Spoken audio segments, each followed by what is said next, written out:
according to the Organ Center, there are currently 112,000 individuals in the waiting list for an organ, yet the list grows every 10 minutes, since every 10 minutes a name is added to the list. Hello, for the next 4 to 6 minutes, I'll be talking about organ donation. First, I will talk about the history of organ donation. Then I will talk about the process an individual must go through to obtain an organ. And third, I will talk about organ donors.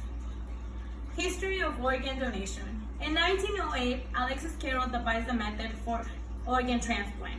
And in 1935, with the help of Charles Langsworth, they devised a sterile respiratory system for organs outside the body. Yet it was not until 1954 that the first kidney transplant was successful between two twin brothers. In 1967, the first liver transplant was successful, and in 1968, the first heart transplant was successful. In 1982, the Kidney Center was established, which assisted in placing donating organs, meaning that every time an organ became available, it will find a recipient for it. In 1983, cyclosporin became the first effective drug in treating organ rejection by suppressing the human immune system. In 1998, the first liver transplant was successful between a live donor, meaning that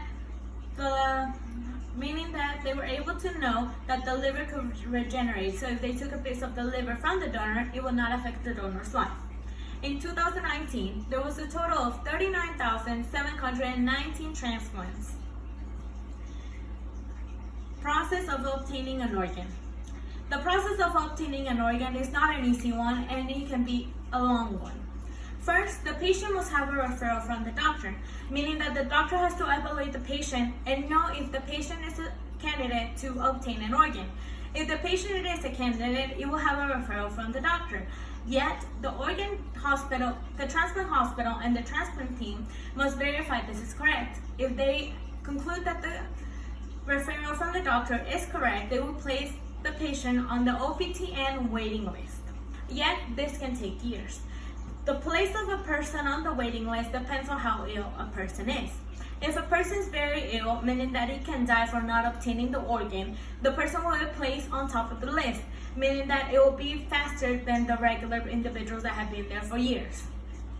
Yet, there is a process on the list that has to go through, meaning that whenever an organ becomes available, it goes to the first people in the list. Yet it has to be compatible with the person, meaning that if the organ is type A, the recipient has to be type A positive as well. So they have to have the same blood type and same body size. This means that a baby cannot receive an organ from a human because it does not have the size for it. Additionally, if a person is lucky enough to receive an organ, there's one more process the body has to go through, and it is accepting the organ. As you know, our human immune system attacks everything that's not ours, or that categorizes as foreign. Well, whenever an organ is placed on us, sometimes our immune system detects it as foreign, or that it's not ours, and starts attacking it. This is called organ rejection. Organ rejection can be treated with medications, such as cyclosporin that I mentioned before. Yet there are two types of organ rejection: acute organ rejection and chronic organ rejection. Acute organ rejection is occurs mostly right after surgery, and it starts attacking the liver, and the liver will lose the organ will lose some of its function.